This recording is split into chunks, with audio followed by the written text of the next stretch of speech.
Hello दोस्तों, स्वागत है आप सभी लोगों का राजस्थान एकेडमी पर। मैं प्रवीण सिंह आप सभी लोगों के साथ में इस वीडियो के बात करने वाला हूं लैब असिस्टेंट यानी प्रयोगशाला सहायक की जो वैकेंसी आने वाली है उसके अंतर्गत जो केमिस्ट्री सब्जेक्ट आपके दे रखा है उसका हम एक टॉपिक कंप्लीट कर रहे थे, केमिकल इक्विलिब्रियम यानी कि रासायनिक साम्य। और रासायनिक साम्य के बारे में हम कंप्लीट डिटेल में पढ़ चुके थे। हमारा एक टॉपिक लास्ट रहा था दोस्तों लीस साताल्य का जो सिद्धांत है उसके बारे में। तो लीस साताल्य का जो सिद्धांत है उसके बारे में आज हम इस वीडियो में कंप्लीट कर लेंगे। उसके बाद आपका ये एक टॉपिक जो है यूनिट 3 कंप्लीट हो जाएगा। ठीक है, आज हम लीस साताल्य को पढ़ने जा रहे हैं, तो उसको समझने के लिए हम एक बार पूरा का पूरा केमिकल इक्विलिब्रियम रिवाइज कर लेते हैं।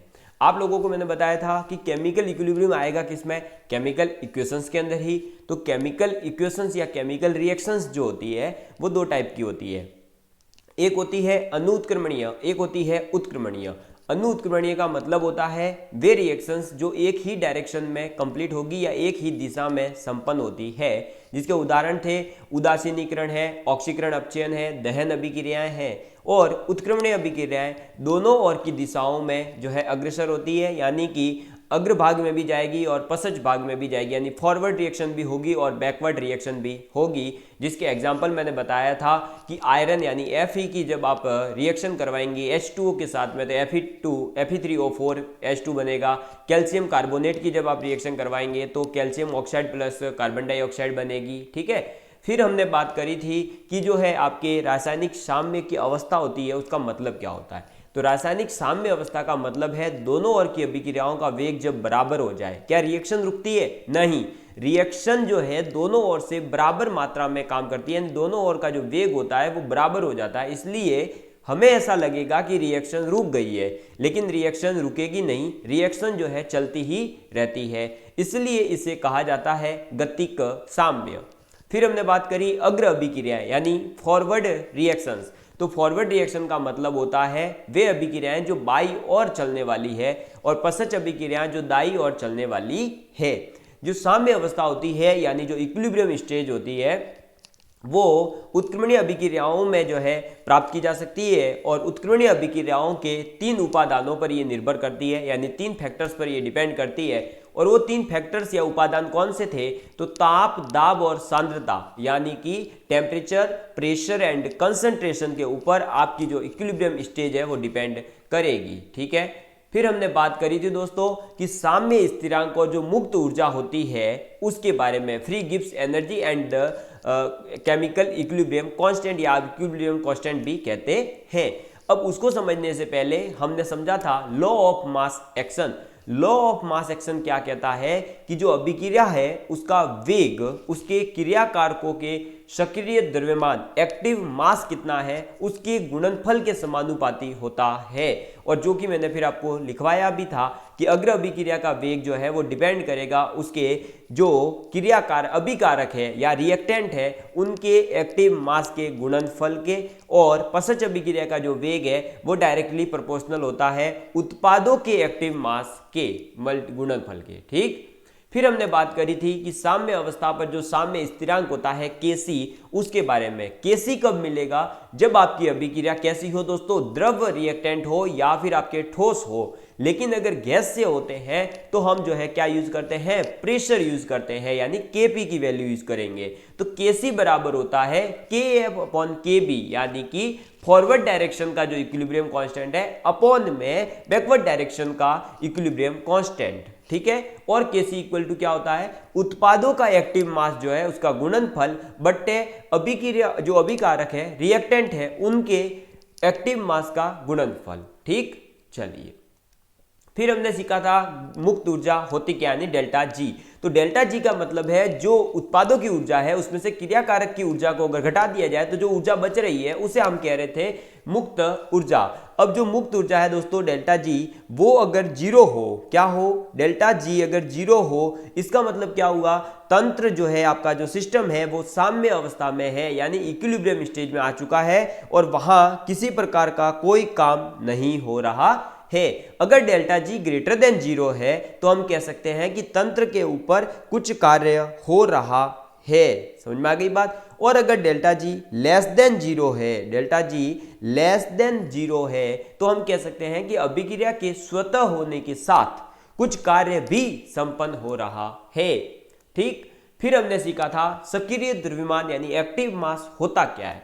तो एक्टिव मास से अभिप्राय है पदार्थ की आणविक सांद्रता से है, और जो है किसी पदार्थ के ग्राम अणुओं की वह संख्या जो इकाई आयतन यानी 1 लीटर में उपस्थित हो, उस पदार्थ का सक्रिय द्रव्यमान कहलाता है, जिसे आप बिग ब्रैकेट में बंद करके शो करते हो। फिर हमने बात करी थी गैसीय निकाय में साम्य है तब। तो गैसीय निकाय में जब साम्य है तब हम क्या यूज करते हैं, केपी, और केपी का मतलब है पी जो है वो है प्रेशर, और यहां जो हम प्रेशर यूज करते हैं वो पार्शियली प्रेशर जो होता है वो यूज करते हैं। मतलब आपके जो अभी प्रोडक्ट मिल रहे हैं उन प्रोडक्ट का आप अलग अलग प्रेशर निकालेंगे, और उसका जो रिएक्टेंट है अभिकारक है उनका अलग अलग आप प्रेशर निकालेंगे, और उसके बाद में जो है दोस्तों उनको यूज करेंगे। अब ये जो अलग अलग प्रेशर है, आंशिक दाब है, ये कैसे निकलेगा। तो आंशिक दाब निकलता है दोस्तों, गैस जो दे रखी है उसके टोटल मोल कितने हैं बटे उस मिश्रण में टोटल मोल कितने हैं गुणा उसमें प्रेशर कितना है टोटल, तब आपको मिलेगा पर्टिकुलर एक प्रोडक्ट या एक रिएक्टेंट का आंशिक दाब। ठीक है, अब हमने बात करी थी साम्य को प्रभावित करने वाले कारक और साम्य स्थिरांक को प्रभावित करने वाले कारक कौन कौन से हैं। तो साम्य को प्रभावित करने वाले कारक है कंसंट्रेशन, जो कि मैंने आपको इसकी डिटेल पूरी बता रखी है, अभी केवल बता रहा हूं। सांद्रता, तो सांद्रता कैसे करती है, तो अगर आपने क्रियाकारक की सांद्रता में वृद्धि करी तो अग्र अभिक्रिया होगी और उत्पाद की मात्रा अधिक प्राप्त होगी। अगर उत्पाद की कंसंट्रेशन आपने ज्यादा कर दी, सांद्रता अधिक कर दी, तो अभिक्रिया पश्च या प्रतिप अभिक्रिया के वेग में वृद्धि होगी, यानी बैकवर्ड डायरेक्शन में रिएक्शन जाएगी। ऐसे ही ताप जो है वो किस प्रकार से प्रभावित करता है, तो ताप के अंदर अभिक्रिया दो प्रकार की है, एक है ऊष्माक्षेपी और एक है ऊष्माशोषी। अगर ऊष्माक्षेपी अभिक्रिया है तो ताप बढ़ाने पर बैकवर्ड डायरेक्शन में रिएक्शन आ जाती है, और ताप अगर आप कम करोगे तो फॉरवर्ड डायरेक्शन में रिएक्शन जाएगी। ये चीज याद रखना, क्योंकि ये चीज अभी आगे भी काम आने वाली है। ऊष्माशोषी अभिक्रिया क्या होती है, तो ऊष्माशोषी में जब ताप में वृद्धि होगी तो अग्र दिशा में जाएगी, और ताप में जब कमी होगी तो पश्च दिशा में जाएगी। ऐसे ही दाब यानी कि प्रेशर जो है वो कैसे प्रभावित करेगा, तो प्रेशर का प्रभाव मुख्यतः गैसीय अभिक्रियाओं में ही पड़ता है। ठीक है, और जो है दोस्तों इसमें भी प्रभाव कब दिखाई देगा, जब गैसीय जो अभिक्रियाएं हैं उसके अंदर क्रियाकारक और जो उत्पाद है उनके अणुओं की संख्या में अगर अंतर है तो आपको जो है इस दाब का क्या दिखाई देगा, प्रभाव दिखाई देगा। समझ में आ गई बात। अब देखिए, यदि साम्य में क्रियाकारक से उत्पाद बनने के अणुओं की संख्या कम होती है तो दाब बढ़ाने पर साम्य अग्र दिशा में जाएगा और उत्पाद अधिक मात्रा में मिलेगा।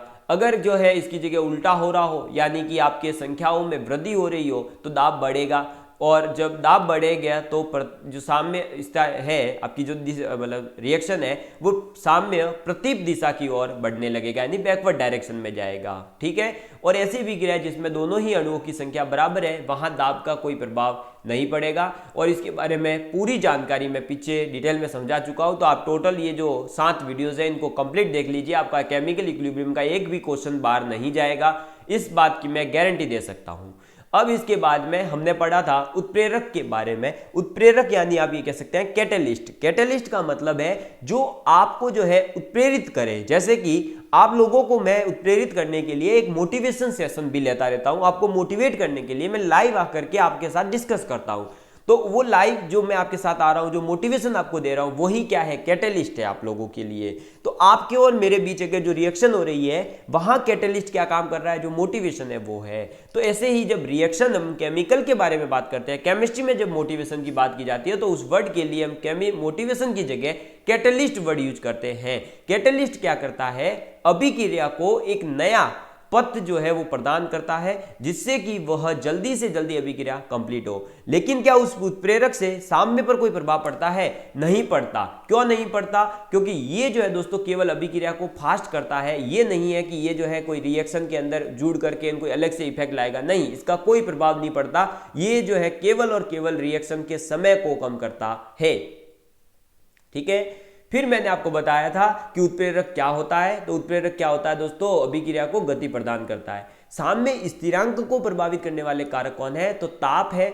और फिर उत्प्रेरणीय अभिक्रियाओं को प्रदर्शित करने का तरीका भी जो है प्रभावित करता है साम्य स्थिरांक को। कैसे प्रभावित करता है वो मैं एग्जांपल के साथ आपको समझा चुका हूं। फिर मैंने बताया था कि अभिक्रिया की जो रस समीकरण मिति यानी स्टोइकियोमेट्री है वो भी एक प्रभावित करती है। कैसे प्रभावित करती है वो मैं बता चुका हूं। फिर मैंने बात करी थी अभिक्रिया की प्रकृति, यानी कि जो आपके अभिक्रिया है उसकी प्रकृति किस प्रकार की है। तो साम्य स्थिरांक जो है वो केमिकल रिएक्शन की प्रकृति पर भी निर्भर करती है। अभिक्रिया की अगर प्रकृति बदल रही है तो साम्य स्थिरांक भी बदलता है। और साम्य स्थिरांक कौन कौन से कारकों पर निर्भर नहीं करता वो भी मैंने आपको बता दिया था। तो उसके अंदर मैंने कुछ पॉइंट लिखवाए थे।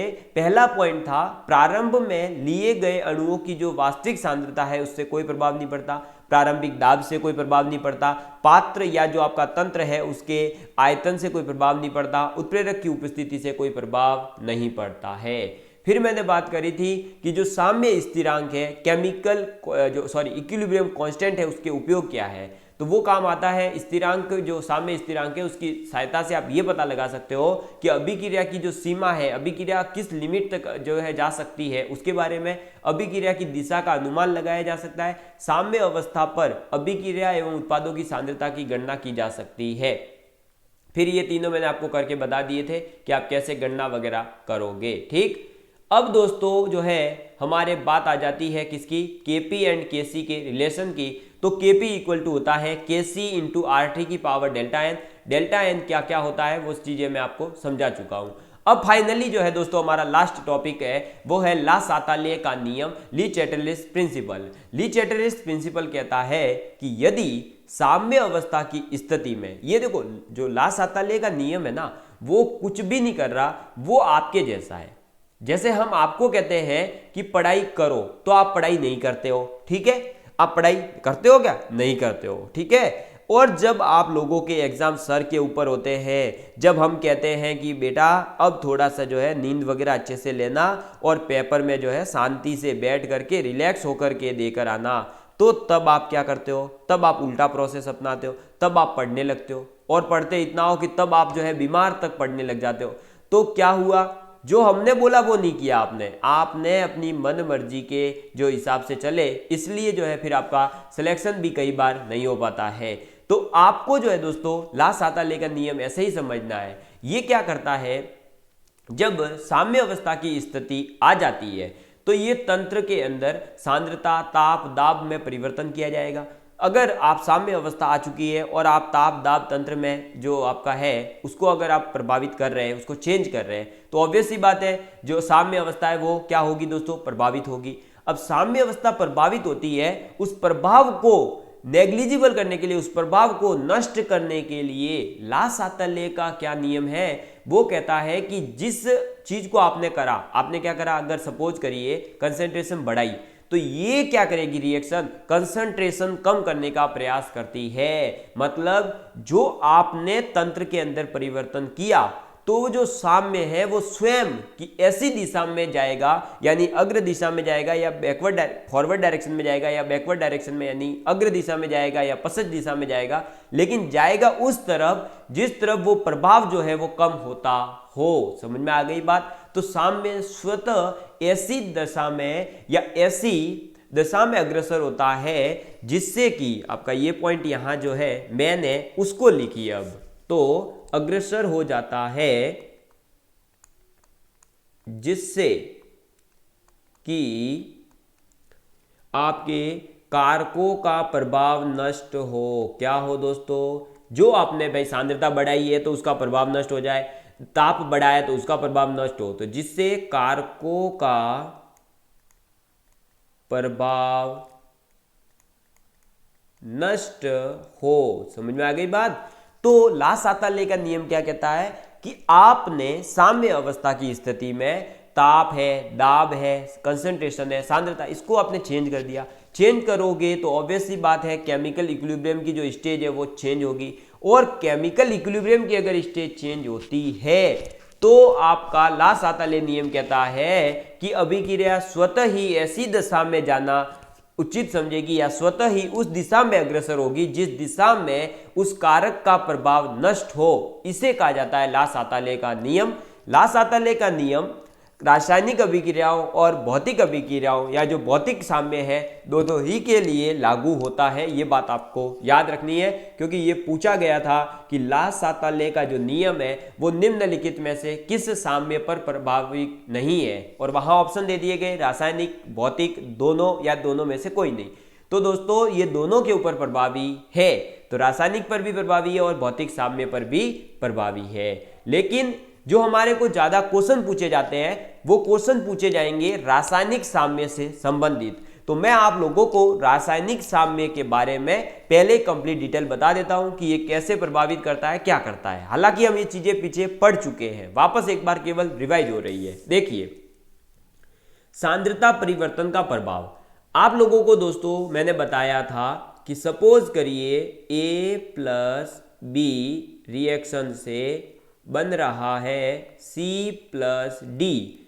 तो अगर आपने A की सांद्रता बढ़ा दी, क्या करी, A की सांद्रता इंक्रीज करी, तो रिएक्शन क्या होनी चाहिए दोस्तों? अरे भाई, अगर A की सांद्रता बढ़ी है, ऑब्वियस सी बात है प्रोडक्ट की बढ़ेगी, यानी ये रिएक्शन जो है फॉरवर्ड डायरेक्शन में जाना उचित समझेगी।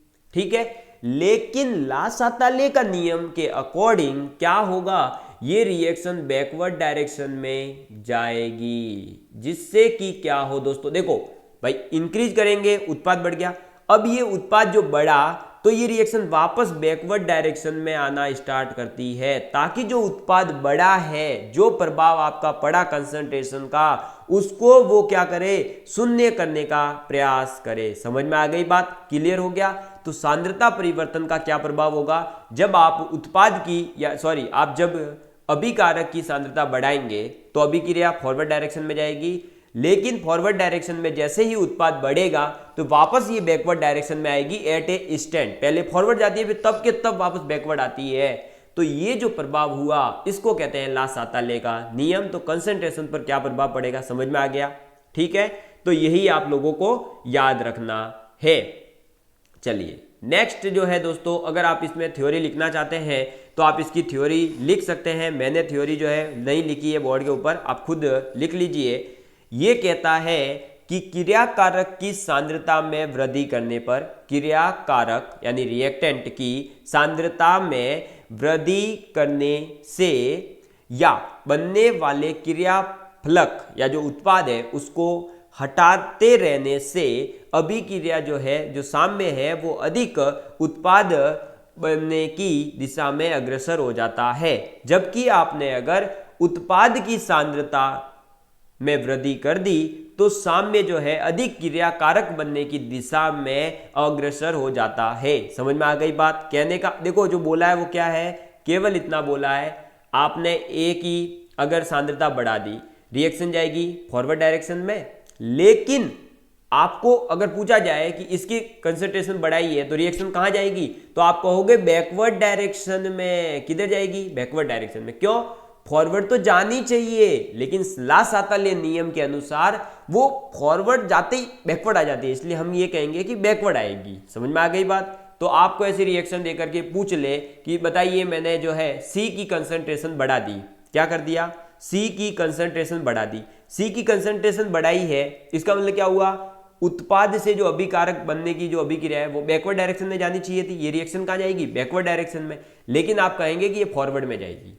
क्यों, उससे क्या होगा, प्रभाव कम हो जाएगा। पहले C से A और B ज्यादा बनेंगे और वो बनते ही वापस CD में कन्वर्ट होना स्टार्ट कर देंगे। समझ में आ गई बात, ठीक है। चलिए नेक्स्ट प्रभाव, ताप परिवर्तन का प्रभाव। ताप परिवर्तन का प्रभाव क्या हुआ दोस्तों, कि भाई आप ताप को साथ में अगर बढ़ाते हैं घटाते हैं तब क्या होता है। तो दोस्तों देखिए ताप परिवर्तन का बताऊं अगर, तो A और B लिया और उससे बन रहा है आपके C और D। ठीक, आपको पता है कि कोई भी अभिक्रिया एक बार फॉरवर्ड डायरेक्शन में जाएगी तो दूसरी बार बैकवर्ड डायरेक्शन में आएगी, ये तो पता है। तो फॉरवर्ड और बैकवर्ड डायरेक्शन में तो आती जाती रहेगी। ये लो फॉरवर्ड डायरेक्शन और आप इधर कहोगे बैकवर्ड डायरेक्शन। लेकिन दोस्तों जो फॉरवर्ड और बैकवर्ड डायरेक्शन में आ रही है जा रही है, क्या यहां पर आपका जो law of conservation of mass है वो वायलेट हो सकता है? नहीं हो सकता। तो आप लिख लीजिए यहां पर द्रव्यमान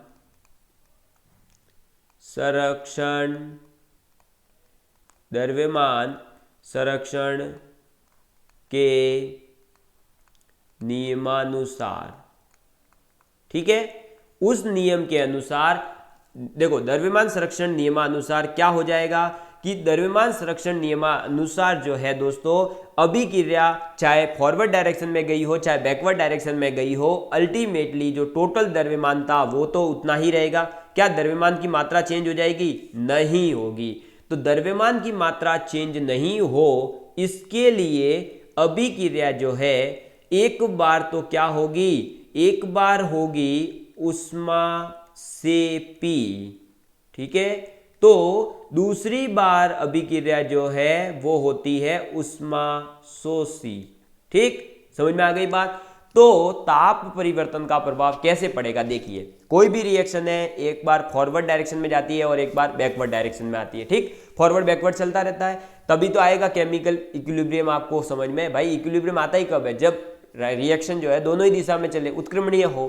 अब देखिए जब फॉरवर्ड और बैकवर्ड डायरेक्शन में जा रही है, लेकिन क्या रिएक्शन खत्म होते होते भी आपका द्रव्यमान जो है वो तो जितना लिया था उतना ही रहेगा, यानी द्रव्यमान के संरक्षण का नियम तो लागू ही रहेगा। द्रव्यमान की मात्रा कम हो सकती है क्या? नहीं हो सकती। तो द्रव्यमान की मात्रा कम नहीं हो इसके लिए ये जरूरी है कि एक अभिक्रिया यानी फॉरवर्ड डायरेक्शन वाली अगर उष्मा सेपी है तो बैकवर्ड डायरेक्शन वाली उष्मा शोषी होनी पड़ेगी। अगर फॉरवर्ड डायरेक्शन उष्मा शोषी है तो बैकवर्ड उष्मा सेपी होगी। मतलब एक ही रिएक्शन के अंदर दोनों का प्रेजेंट होना जरूरी है, उष्मा सेपी का भी और उष्मा शोषी का भी।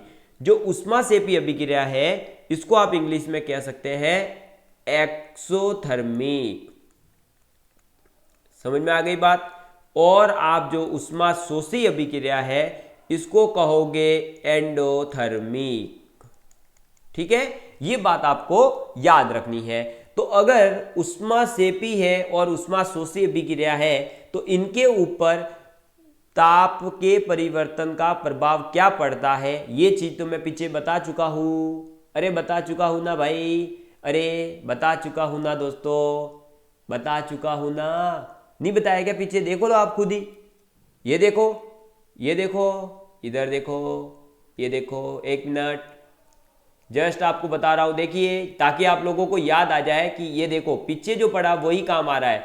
ये रहा, ये देखो ताप, साम्य ताप पर भी निर्भर करता है। और ताप देखो उष्मा सेपी है तो ताप बढ़ाओगे तो दिशा प्रतिप दिशा में, और अगर ताप कम करोगे तो अग्र दिशा में। उष्मा शोषी है तो ताप में वृद्धि से अग्र दिशा में, ताप में कमी से पश्चिम दिशा में। बस तो यही प्रभाव जो है पूरा डिटेल में समझा चुका हूं मैं ताप का, पीछे आप समझ जाना। केवल आपको इतना याद रखना है कि कोई भी अभिक्रिया हो वो जो है दोस्तों जो आपका द्रव्यमान संरक्षण का नियम है या फिर आप ये कह सकते हैं law of conservation of mass जो है उसको आप क्या करेंगे दोस्तों, उसको आप जो है याद रखेंगे। समझ में आ गई बात? ठीक है। तो द्रव्यमान संरक्षण के नियमानुसार क्या होगा कि द्रव्यमान का संरक्षण रहेगा। द्रव्यमान का संरक्षण है तो अभिक्रिया का जो है फॉरवर्ड डायरेक्शन में अगर उष्मा सेपी है तो बैकवर्ड डायरेक्शन में उष्मा शोषी होगी, और अगर फॉरवर्ड डायरेक्शन उष्मा शोषी है तो बैकवर्ड उष्मा सेपी होगी। एक एक दोनों होगी ही होगी। समझ में आ गई बात? ठीक है, चलिए तो अब बढ़ते हैं दोस्तों हम आगे की और। तो नेक्स्ट जो हमारे प्रभाव आता है वो आता है दाब के परिवर्तन का प्रभाव। दाब यानी प्रेशर के परिवर्तन का प्रभाव। प्रेशर जो है दोस्तों वो किसके ऊपर डिपेंड करेगा? अरे प्रेशर किसके ऊपर डिपेंड करेगा? आप लोगों को दोस्तों पता है कि प्रेशर जो है कितने अणु हैं, अणुओं की संख्या पर निर्भर करेगा या नहीं? अरे भाई प्रत्येक अणु अपना अपना दाब लगाएगा ना। तो दाब परिवर्तन, दाब का मतलब क्या हुआ दोस्तों?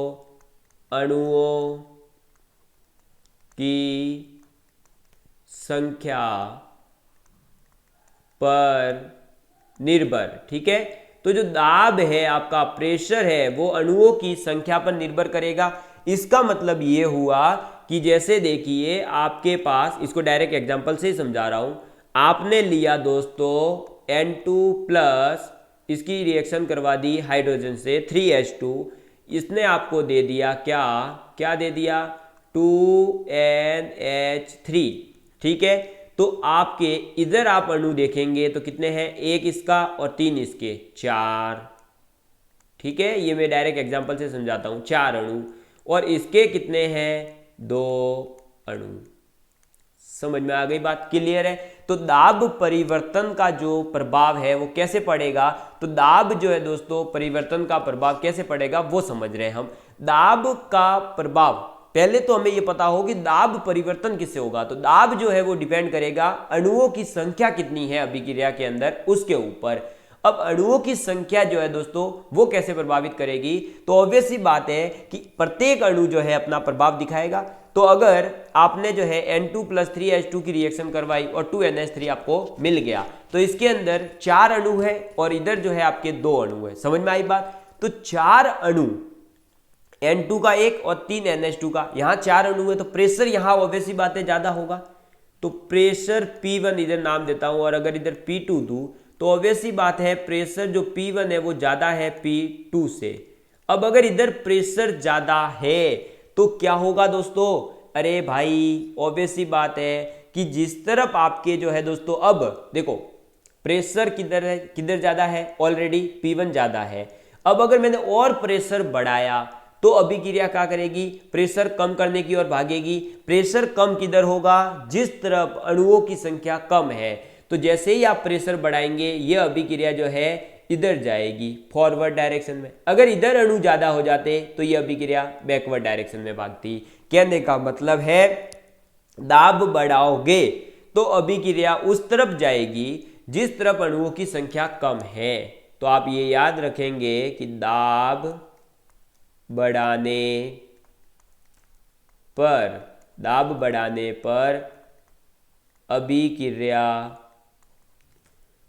उस और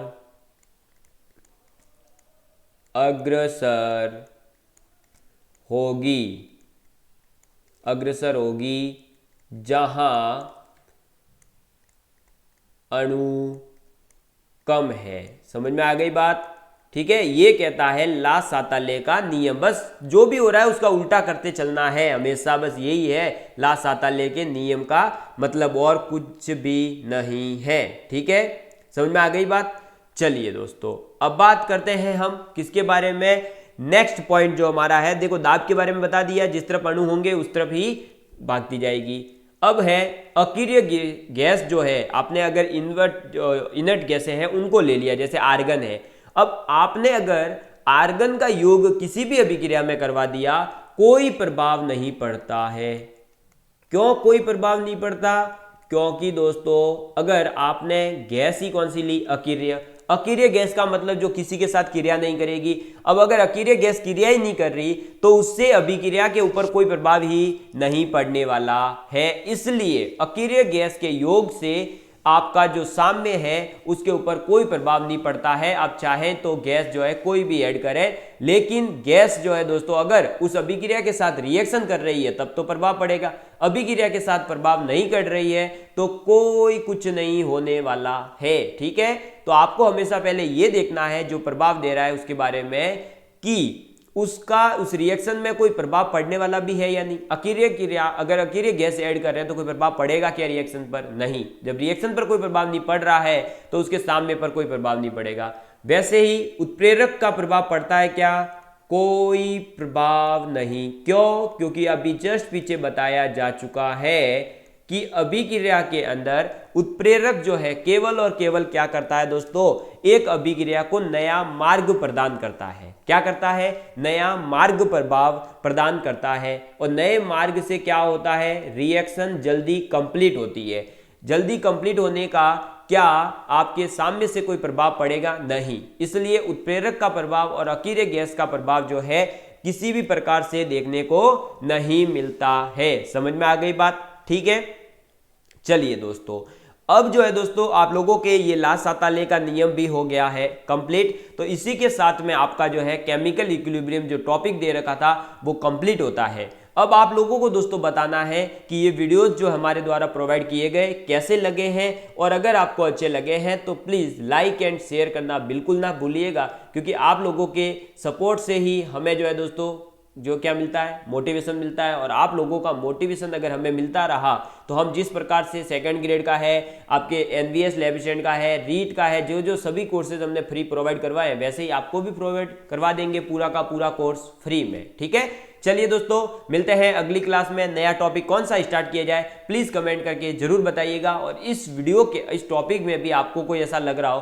कि सर मेरा ये टॉपिक रह गया, मेरा ये कुछ ऐसा रह गया हो, तो आप कमेंट करके जरूर बता सकते हैं। आपका वो टॉपिक भी हम जो है लेकर के आएंगे और आप लोगों का डाउट क्लियर कर देंगे। जय हिंद, जय भारत।